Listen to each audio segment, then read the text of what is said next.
Hello बच्चों, आप सभी का स्वागत है आपके अपने YouTube channel study with Shabnam Kumari में। बच्चों, आज हम लोग विज्ञान कक्षा 7 पाठ 10 वन हमारी जीवन रेखा के सारे प्रश्नोत्तर को करेंगे। तो चलिए शुरू करते हैं बच्चों। सबसे पहले यहाँ पे है, निम्नलिखित में से कौन सा वन उत्पाद नहीं है। 4 ऑप्शन दिए हुए हैं। क नंबर में दिया हुआ है गोंद, ख नंबर में दिया हुआ प्लाईवुड, ग में है सील करने की लाख और घ में है केरोसिन। तो इसमें से 3 ऑप्शन जो हैं वो वन उत्पाद हैं, जैसे कि क में गोंद, ये वन से मिलते हैं। प्लाईवुड भी हमें वन से प्राप्त होता है, लकड़ियों से। सील करने की लाख जो होती है वो भी वन से प्राप्त होती है। तो घ नंबर जो है वो सही आंसर होगा केरोसिन। तो इसको मैं टिक कर देती हूँ, आप लोग अपनी कॉपी में से अच्छे से नोट कर लीजिएगा। आगे बढ़ते हैं बच्चों सेकेंड क्वेश्चन की ओर। सेकेंड क्वेश्चन है, निम्नलिखित में से कौन सा कथन सही नहीं है। यहाँ पे 4 ऑप्शन दिए हुए हैं, इसमें से जो सही नहीं है उसे हमें लिखना है। क नंबर में दिया हुआ है वन मृदा को अपरदन से बचाते हैं, ये बिल्कुल सही है। वन में पादप और जंतु एक दूसरे पर निर्भर नहीं होते हैं। ख नंबर में वन जलवायु और जल चक्र को प्रभावित करते हैं। घ में दिया हुआ है मृदा वनों की वृद्धि और पुनर्जनन में सहायक होती है। तो इसका सही आंसर हो जाएगा बच्चों, वन में पादप और जंतु एक दूसरे पर निर्भर नहीं होते हैं। ये गलत है, क्योंकि वन में जो है पादप और जंतु एक दूसरे पर निर्भर होते हैं। तो इसका सही हो जाएगा ख नंबर में। यहाँ पूछ रहा है कि कौन सा कथन सही नहीं है, ये सही नहीं है ख नंबर। आगे बढ़ते हैं बच्चों।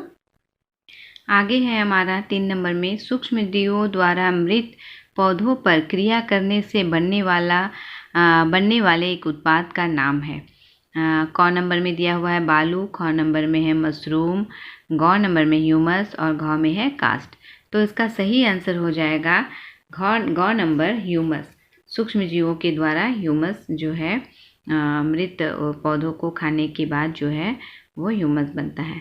4 नंबर में है, प्रदूषण का मुख्य कारण है। क नंबर में दिया हुआ है वनों की कटाई, ख नंबर में वर्षा की अधिकता, ग में है वनों का संरक्षण और घ में है बढ़ती जनसंख्या।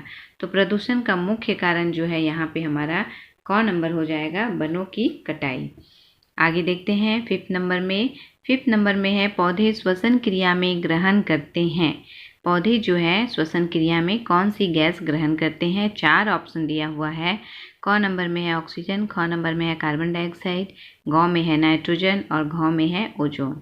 तो बच्चों, मैंने पाठ में आप लोगों को बताया था कि जीव जंतु जो है वो श्वसन में ऑक्सीजन लेते हैं और पेड़ पौधे जो हैं वो कार्बन डाइऑक्साइड लेते हैं। तो इसका सही हो जाएगा ख नंबर में। आगे बढ़ते हैं दूसरे प्रश्न की ओर। दूसरा प्रश्न है हमारा यहाँ पे, रिक्त स्थानों की पूर्ति कीजिए। खाली जगह दिया हुआ है और उसे हमें फिल करना है, भरना है।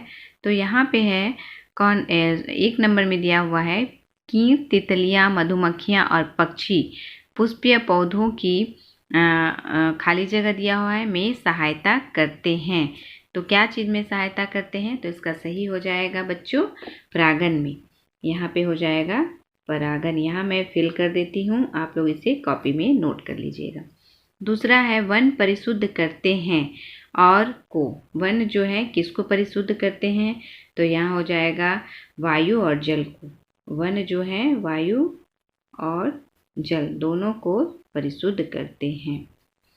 ठीक है, आगे बढ़ते हैं तीसरे प्रश्न। तीसरा नंबर में दिया हुआ है, शाक वन में परत बनाते हैं। शाक जो है वो वन में कौन से परत में आते हैं। तो सबसे नीचे परत बनाते हैं, सबसे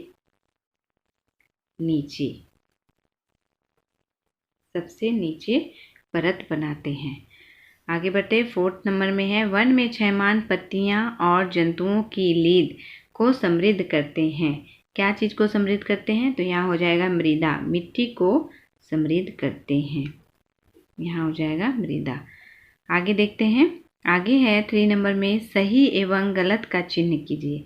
कुछ प्रश्न दिए हुए हैं और जो सही है उसे हमें टिक करना है और जो गलत है उसे भी क्रॉस का निशान करके बताना है।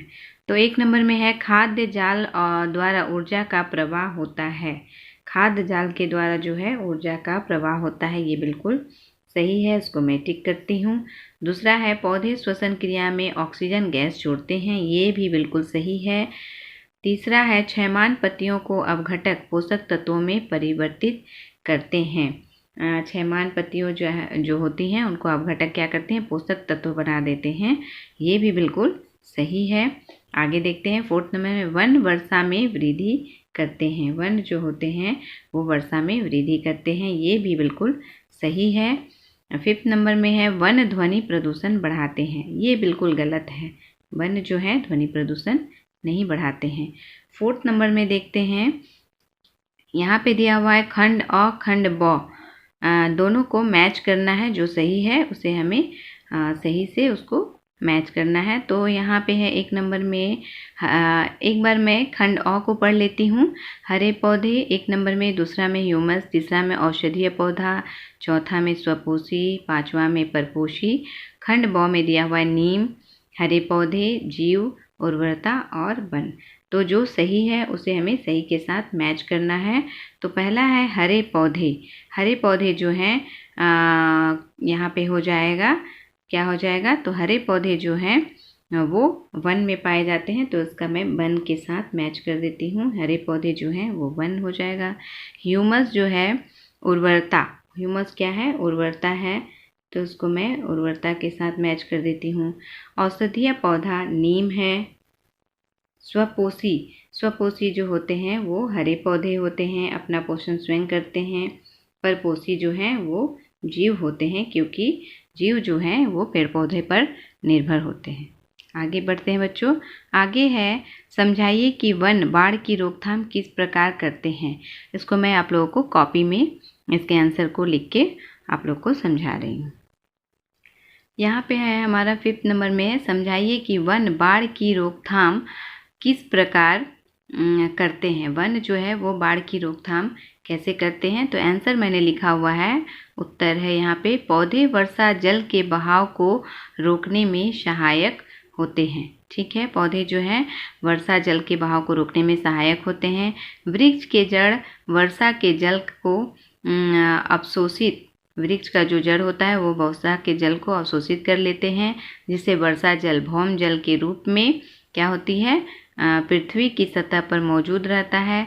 जिन स्थानों पर वनों का अभाव होता है वहाँ जल का अवशोषण नहीं हो पाता और वर्षा जो है क्या करती है, वर्षा के दिनों में बाढ़ की स्थिति उत्पन्न हो जाती है। यही वजह है कि बाढ़ की रोकथाम के लिए पेड़ पौधे जो है या वन का होना अति आवश्यक होता है। आगे बढ़ते हैं, आगे 6 नंबर में देखते हैं। यहाँ पे है 6 नंबर में, अपघटक किसे कहते हैं, ये वन में क्या करते हैं। अपघटक जो है ये वन में क्या क्या कार्य करते हैं। तो अपघटक आंसर मैंने लिखा हुआ है, नन्हे जीवों के अतिरिक्त अनेक जीव और सूक्ष्म जीव जो हैं ऐसे हैं जो मिट्टी के भीतर रहते हैं। ये सूक्ष्म जीव मृत पौधों और जंतु के उत्तकों को खाते हैं और उन्हें गहरे रंग के पदार्थ में परिवर्तित कर देते हैं। ये गहरे रंग का पदार्थ जो है ह्यूमस कहलाता है। ऐसे सूक्ष्म जीव जो हैं वो अपघटक कहलाते हैं। इस प्रकार के सूक्ष्म जीव वन में महत्वपूर्ण भूमिका निभाते हैं और अपघटक वन में क्या करते हैं, उगने वाले पौधों के लिए पोषक तत्व की आपूर्ति करते हैं। उगने वाला जो पौधा होता है उसके लिए पोषक तत्व की आपूर्ति करते हैं। आगे है 7th नंबर में, बताइए या समझाइए कि वनों में कुछ भी क्यों नहीं होता है। वनों में जो है कुछ भी व्यर्थ क्यों नहीं होता है। तो वन में कुछ भी व्यर्थ नहीं होता है क्योंकि वनों में पादपों एवं जंतुओं के मृत उत्तकों को सूक्ष्म जीव के द्वारा क्या किया जाता है, ग्रहण कर लिया जाता है और गहरे रंग का पदार्थ जो है बनाते हैं जो ह्यूमस कहलाता है। वन में खाद्य के तहत सभी जीव एक दूसरे पर निर्भर, खाद्य श्रृंखला के तहत जो है सभी जीव जो है वो एक दूसरे पर क्या करते हैं, निर्भर रहते हैं और भोजन करते हैं। जैसे कीट घास और को खाता है और कीट को मेढक खाते हैं। इस तरह से वन में कुछ भी व्यर्थ नहीं होता है। सभी एक दूसरे पर निर्भर रहते हैं और जितने क्या होते हैं वहाँ पे जो भी व्यर्थ पदार्थ जो होते हैं वो अपघटित होकर खाद उर्वरक बना देते हैं। तो वन में कुछ भी व्यर्थ नहीं होता है। आगे बढ़ते हैं 8वें प्रश्न की ओर। 8वां प्रश्न है हमारा, ऐसे 5 उत्पादों के नाम बताइए जिन्हें वनों से प्राप्त करते हैं। वन से प्राप्त करने वाले 5 उत्पाद क्या क्या हैं? तो यहाँ पे मैंने लिखा हुआ है, वन से प्राप्त होने वाले 5 उत्पाद निम्नलिखित हैं। 1 नंबर में है लकड़ी, 2 में है गोंद, तीसरा में है हमारा शहद जो वन से प्राप्त होता है, और चौथा में हमारा है औषधीय जड़ी बूटी भी वन से प्राप्त होता है, और 5वें में है मसाले। बहुत प्रकार के मसाले जो हैं वो भी वन से प्राप्त होते हैं। बच्चों, वन हमारी जीवन रेखा के सारे प्रश्न उत्तर सॉल्व हो चुके। आपको अपनी कॉपी में इसे अच्छे से नोट कर लेना है ताकि आप अपने एग्ज़ाम की तैयारी अच्छे से कर सकेंगे। बच्चों, आपको मेरा पाठ कैसा लगा कमेंट करके ज़रूर बताइएगा। अगर मेरा पाठ अच्छा लगे तो मेरे पाठ को ज़रूर लाइक कीजिएगा, और मेरी चैनल में आप नए हैं तो चैनल को सब्सक्राइब कर लीजिएगा ताकि मैं इसी तरह के आपको प्रश्न उत्तर और पाठ के बारे में जानकारी देती रहूँ। धन्यवाद बच्चों।